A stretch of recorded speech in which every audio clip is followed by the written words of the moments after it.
Welcome, everybody, to the Thursday, July 8th, 2021 regular meeting of the Walnut Creek Planning Commission. This is a meeting by teleconference only. Commission Secretary, will you call the roll, please? Yes, Mr. Chair. Commissioner Leathnack? Here. Commissioner Strongman? Here. Commissioner Anderson? Here. Commissioner Ward? Here. Vice Chair Reiser? Here. Chair Krasalik? Here. And Commissioner Pickett is absent tonight. You have a quorum of 6. Thank you. As stated earlier, this is a meeting by teleconference only.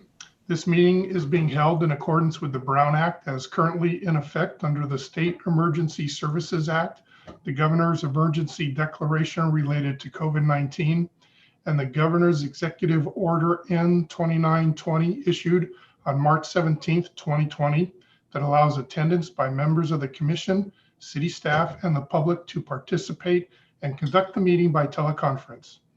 Teleconference locations are not open for the public. To provide a live remote public comment, you can join the teleconference meeting. The meeting ID is 985-6992-8381, and the passcode is 100569. When the chair opens the public comment period, you can use the raised hand feature or press *9, which will alert staff and the commissioners that you have a public comment you would like to provide. Please wait your turn, and once brought into the meeting, state your name, the city of residence for the record, and you'll have 3 minutes to make your comments. With that, we will move on to the first item of business, which is the consent calendar. I don't believe we have anything on the consent calendar this evening, Mr. Secretary. Yes, that is correct. Thank you. We'll then move on to the next agenda item, which is public communication. This portion of the meeting is reserved for comment on items not on the agenda. Under the Brown Act, the Commission cannot act on items raised during public communications, but may respond briefly to statements made or questions posed, request clarification, or refer the items to staff. Does any member of the public wish to provide public comments at this time? As I mentioned before, please use the raised hand feature or press *9 if you would like to provide a public comment at this time. I will just ask the Commission Secretary, are there any members of the public who wish to make a comment at this time? Mr. Secretary, there are no public speakers. Thank you. We'll then move on to the next item on our agenda, which is public hearings. This evening, we have one public hearing, which is the conditional use permit for extended hours of service and alcohol beverage for the Fuego Tequila Grill. I believe we have a staff presentation to start us off.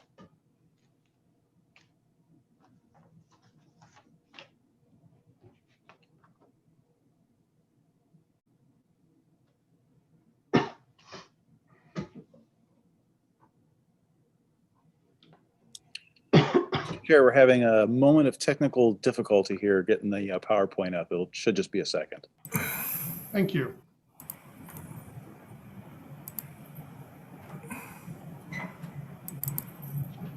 What?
Okay, there we are. Sorry about that. Let's see, tonight we are, my name's Chip Griffin. I'm a senior planner here with the City of Walnut Creek Planning Division.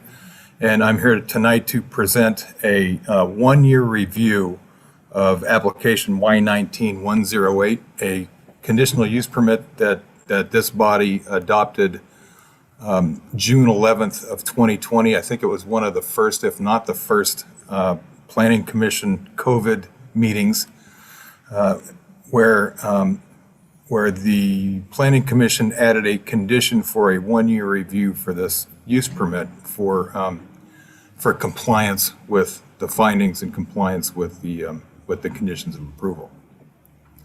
A little housekeeping. With me tonight is Lieutenant Jeff Slater, who has not authored but provided some information that's involved in or included in the staff report, and the applicant Eddie Schmidt will be available for questions or maybe a short presentation if there's something I miss following my presentation. Other way. This map shows the location of Fuego Tequila Grill. It's on Locust between Cypress and Mount D. Over here would be the 1380 Cypress project, formerly McDonald's, and over here would be Lyric. And I'm betting on that you can see my cursor. Yeah. Okay. The application Y19-108 requests alcohol service to 1 a.m., excuse me, where it was previously 12 a.m., with consumption to 1:30, where it was previously 12:30. So it's an hour bump. It also included allowed amplified music, which is now allowed by right in the PR zoning district. When this original use permit, the previous use permit was adopted, it wasn't. It would also allow the capacity or the occupancy of the building to reach the capacity established by the Contra Costa Fire Protection District. It would also allow just a couple minor revisions to the floor plan. They got rid of some big tables, added some smaller tables. And again, PC Resolution 3880 adopted June last year, approved these things again with a 1-year review. Fuego was established 2015 under an AUP. AUPs allow alcohol service till 11 p.m. daily. An extension was a CUP was adopted in 2016 to allow extended hours from to midnight and to stop consumption at 12:30. And then Y19-108, which we're looking at tonight, would allow alcohol service from till 1 a.m. and consumption to 1:30 a.m. PC resolution, again, 3880 approved that with, again, a 1-year review, and that's why we're here tonight. In this 1 year, there have been 3 calls for service. All three of those calls are outlined in, are summarized in the staff report with the documentation as an attachment. There is support from Walnut Creek PD, and we would again recommend permanent approval as shown in the draft resolution. This is the compliance or calls for service that you looked at last year in granting the 1-year use permit. As you can see, there was a few CUP violations, and then since June, there have been these three calls for service. 2 of them were physical altercations, public intoxication. And then the other one was where a couple of patrons left without paying their bill, and arguments ensued and that sort of thing. And with that, well, I should also say, in discussing these calls for service with Lieutenant Slater, agreed that it was in compliance with the conditions of approval set forth in the resolution and set forth in the findings for the conditional use permit. And therefore, that staff would recommend that the PC adopt the draft resolution approving the CUP as proposed. Are there any questions of staff or of Lieutenant Slater? Thank you, Chip. Nice presentation. I always like when they're to the point. Very good. Before we open the public hearing, are there any questions from staff from any of the commissioners? Commissioner Lezak? Thank you. I been on the commission for long enough to have heard most of these hearings in the past. I think to be consistent, I would like to just ask Lieutenant Slater a couple of quick questions. You know, I understand that staff is generally supportive of this item, and I'd just like to, you know, hear your opinion for the record, Lieutenant Slater. You know, you've obviously reviewed and carefully considered this item, and would just like to hear A, what your opinion is of these issues, and B, that you are indeed supportive. Okay, thank you everyone for your time and having me here today. I'm Lieutenant Jeff Slater from Walnut Creek Police Department. I've gone over this document for the last year of service, and my biggest concern is the fact that with the COVID-19 pandemic, a full year had not actually transpired for Fuego to operate at its expected capacity, and therefore the calls for service that we had were not that bad, but it's something to consider that maybe a year wasn't the most amount of time. If we're going to go off of what we have, then I'd say the 3 calls for service were not that significant, and that the police department would be okay in line with that if that's what the commission decides. But I would like to say on public comment that we have had issues with our downtown in the past overall. We have had issues with Fuego, specifically with the 3 cases that you saw mentioned.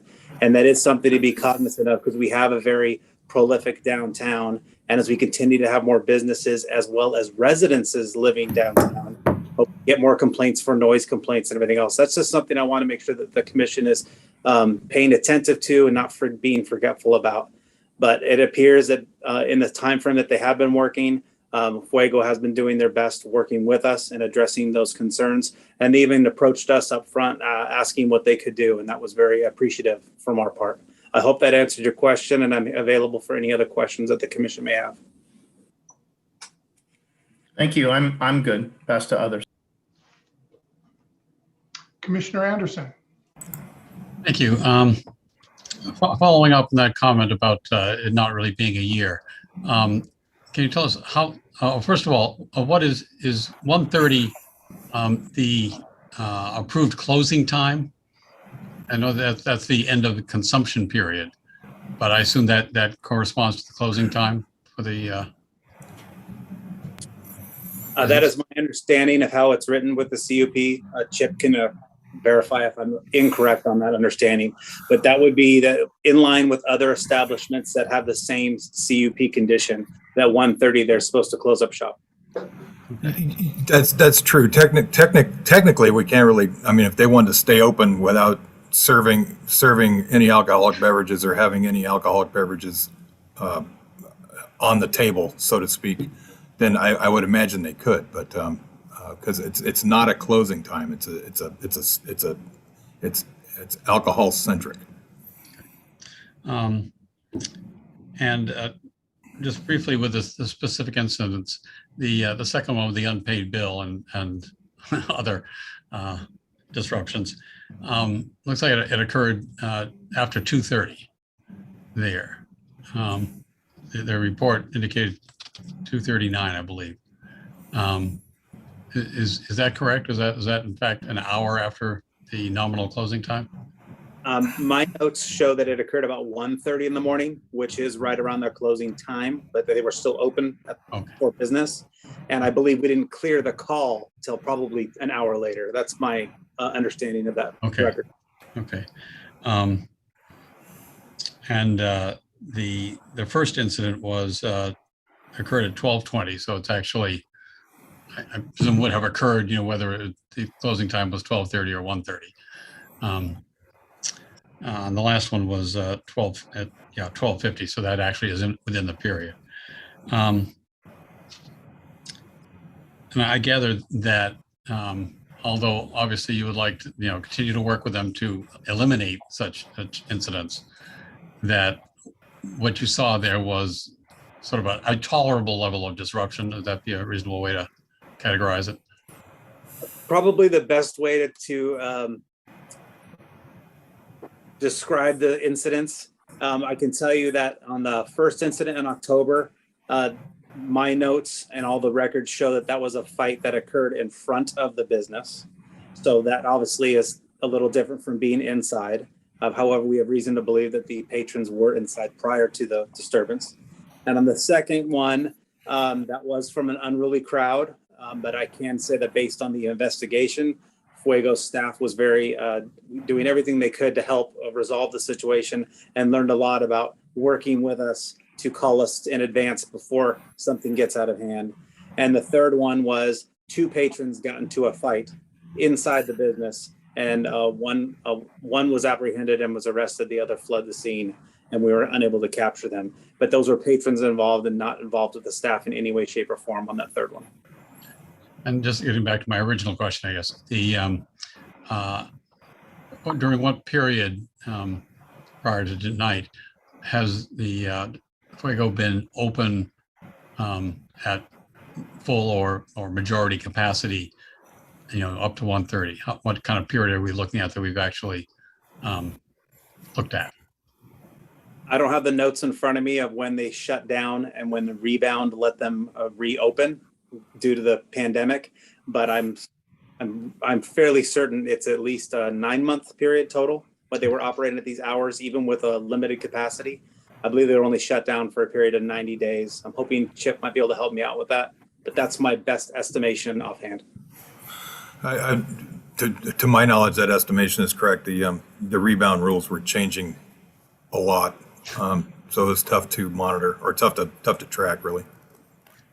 Okay. That's all I had. Thanks. Any other, Commissioner Ward? Yes, to Lieutenant Slater, just thinking of the downtown area generally and the area specifically around the Fuego Grill, do you think that there's a disproportionate number of calls after midnight to you that are the result of people overconsumption of alcoholic beverages? That's an excellent question. And I think that with more data and time, I would be able to answer that better. Right now, we are seeing just a unique time with everything being closed. Our numbers are not, I should say our numbers aren't under the normal or average. And as every weekend, we see more people coming back to normal, if you will, from the pandemic, we are getting busier. Our calls for service are increasing every weekend. And so that is a concern of the police departments, but it's nice to know that we have an established business that is working better with us to help monitor those things. But it's definitely something for the commission to be aware of, especially as we know we're going to continue to see more businesses open up. And then those that are here are going to continue to ask for those later hours. And that is something to be concerned of. I've been with the city in a sworn police officer capacity for over 21 years. I'm very familiar with our downtown. And just from an enforcement aspect, I can tell you that it's something that we definitely want to be aware of and make sure that we don't allow too much open, because we don't want to bring back some of those issues that we've had over the years. Sure. Yeah. And we really appreciate the wonderful job you're doing down there. It's been, it makes our downtown able to function, and that's great. But my question really is, it's not just the number of people, it's the number of people drinking that causes the issues. Would you say, based on your experience, that would be correct, even though you don't have data really for this? I wish I had the data to back it up, but I do feel comfortable saying that, yes, that is a valid concern, because that's Walnut Creek has always been a lovely place to go and have and enjoy the nightlife. It has been that way for several decades. And I have no doubt that as the pandemic is, coming to an end, we are seeing more people come out to stay up late and enjoy themselves. And that happens to do with late night drinking. Great, thank you. Commissioner Reiser. Thank you. This is more of a curiosity question, and as it relates to rebound, and it could either go to Andy or Chip or Lieutenant Slater.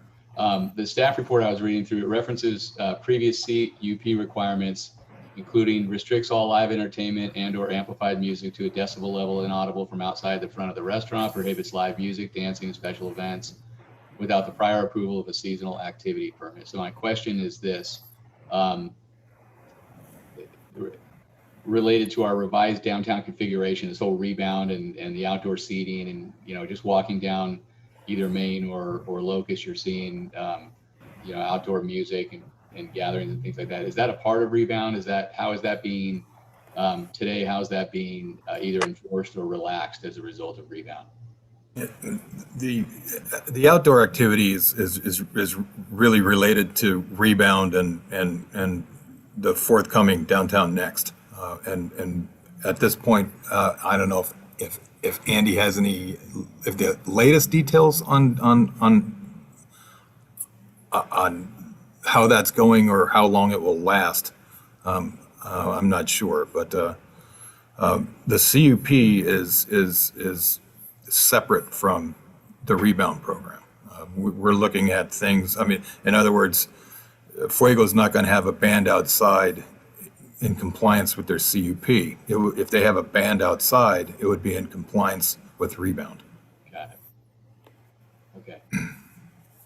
Thank you. And to follow up, I don't have any additional information to add regarding enforcement activities. As far as the timing goes, for how much longer this will go, the council is actually going to be discussing that at an upcoming meeting, looking at their options for extending the times. Great. Thank you. Commissioner Strongman. Yeah, a question for Lieutenant Slater. Since we've been in pandemic, is compared to other similar situated establishments, similar type of establishments, is there more or less calls? Based on the information I have, I'd say it's in line. We haven't had as many. Ever since downtown shut down and we had several businesses close, we have seen just a lower activity on our downtown nightlife. However, with the exception of the pandemic, we have slowly started to see an uptick, and I foresee this our entire city seeing a much increase in our downtown establishments and more businesses wanting to open and stay up late. When I'm talking about the ones that closed, it's specifically ever since Krogan's and Redux closed. That's when we saw a huge drop in calls for service. But as new businesses have popped up, more residences have come in line. That's when we've seen them come up. I don't have any near data that shows that we've had an increased calls for service at one establishment to another, all at this midnight to 2 a.m.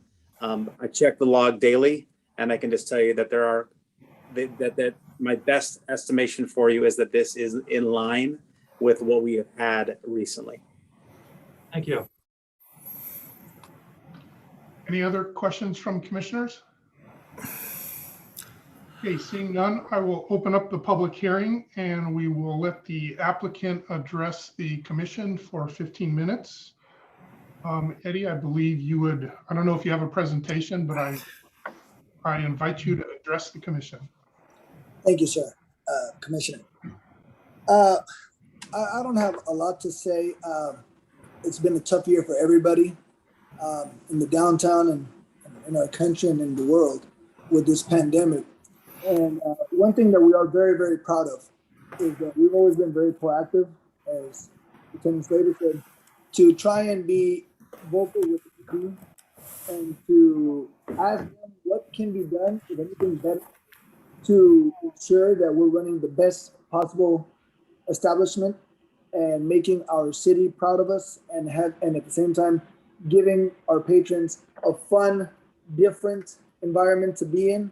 Of the three incidents that showed up on there, as Lieutenant Slater said. It's a learning process. The first one, the argument happened near Fuego, in front of us and near us. It didn't happen inside of us. And those people had been inside of Fuego, but were kicked out.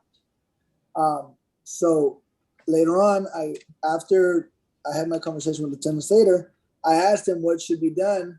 And we agreed that if there looked like people who could be problematic, we would reach out and let the police know, hey, we just kicked some people out.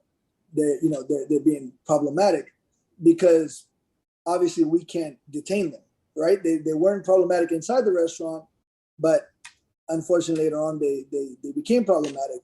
In the second instance, there was a situation where we've now made changes, and now no matter what, we take an ID and a credit card to hold the table, to hold the tab.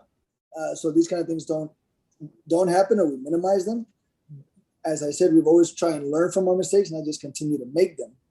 And one thing I can say very proudly is that Fuego is probably the strictest place in Walnut Creek that watches people and that says, hey, you've had too much to drink. One of the most difficult things that happens is when people come from another establishment and you can't tell on them, because alcohol doesn't kick in right away. You can't tell on them that they've been drinking, and all of a sudden now they don't look, the alcohol's hit them and you're like, wow, wait a minute, that didn't happen here. But unfortunately, this is the last place they were in. So we've put measures in place on when's the last time we'll let people come in or have a seat, meaning new customers, because we just don't want to deal with that. We want to stay open to give our customers the opportunity to enjoy the atmosphere that we provide, but we don't want to pick up the trouble that could be coming from another location. And we're here to work with the city. We're here to work in the city. We've been here since 2015. We had to scratch and claw our way to stay open, where a lot of unfortunate others were not able to. And we feel like we've proven in the 9-month time, it's about 9.5 months, that we were open at limited to full capacity, because once they opened us with the outdoor and the indoor, basically making it even harder, because now you have to control the inside and the outside. I feel like we did a great job.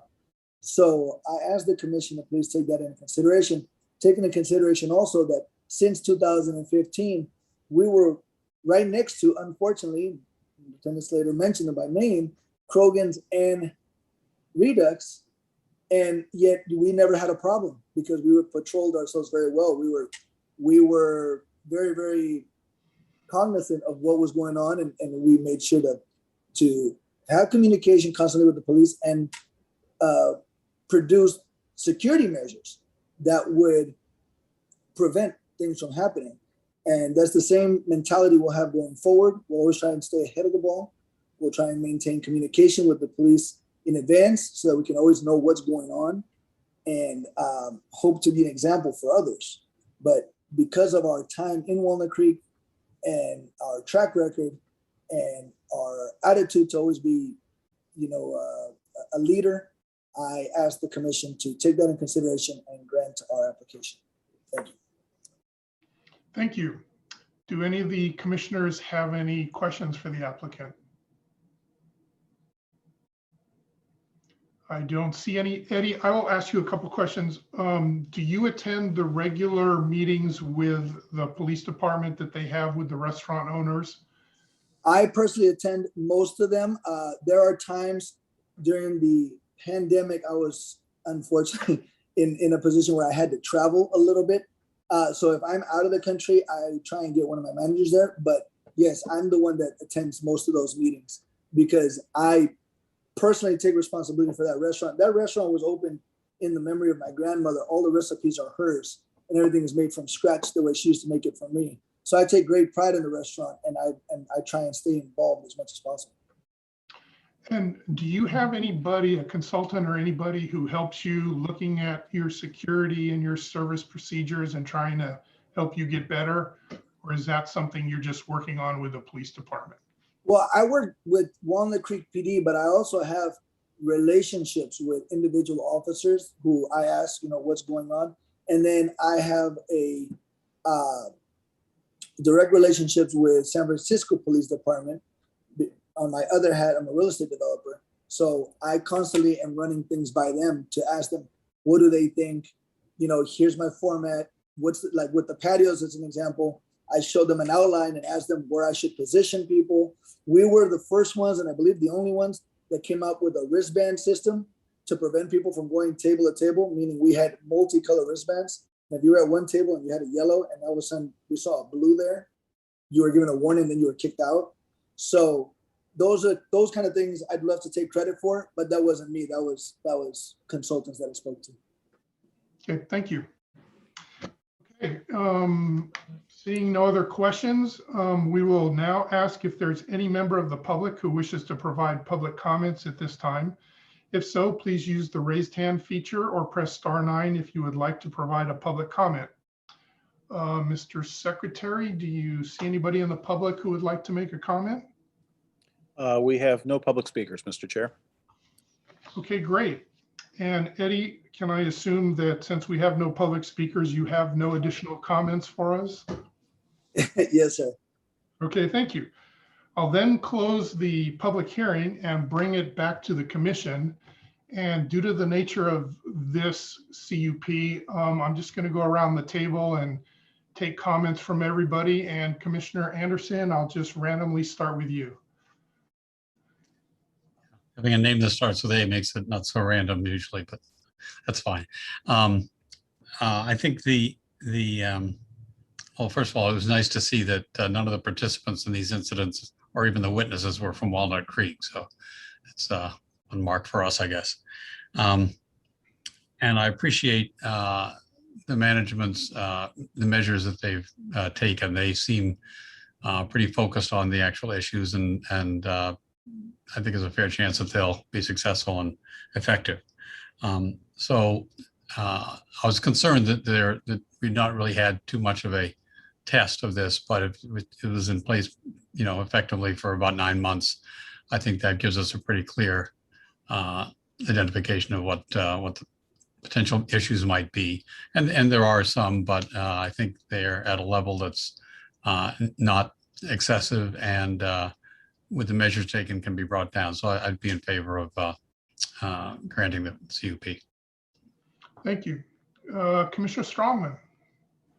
I do appreciate the applicant's willingness to go try innovative features like how he was doing the tab so that you actually can't walk out without paying because we have your credit card. And I think they've had enough time. We need to get out of the pandemic. We need to make a decision, and I'm in support of the applicant. Thank you. Commissioner Ward. Thank you. I do have to commend the applicant for both having a really beautiful festive environment with the restaurant in the community, and also for working closely with the police department with regard to the security concerns. It's greatly appreciated. I do have concerns with regard to the types of calls that occur late at night in the community, and how alcohol that kind of causes those calls is provided. And it does seem like there is a natural funnel effect of people coming from restaurants that have closed to restaurants that are still open, with an increased consumption of alcohol occurring as a result. And I'm also concerned that whatever additional profit that you make from that additional hour of selling alcohol to patrons very late at night or early in the morning is coming at a very high cost to the city with regard to enforcement activity. So those are my concerns and comments, and thank you. Commissioner Lezak. So I'll start by speaking to the live music and the amplified music item on the CUP. I think it's unfortunate that that someone like Fuego would have to come for a new CUP to be able to have the ability to do that, which is now a right for other businesses. I see that happening in other businesses downtown, and that particular item, I'm very supportive that they should have that right. Not necessarily because I think that that's a business model that all these restaurants should have, but I think it should be fair across the board for all these businesses that are trying to compete with one another.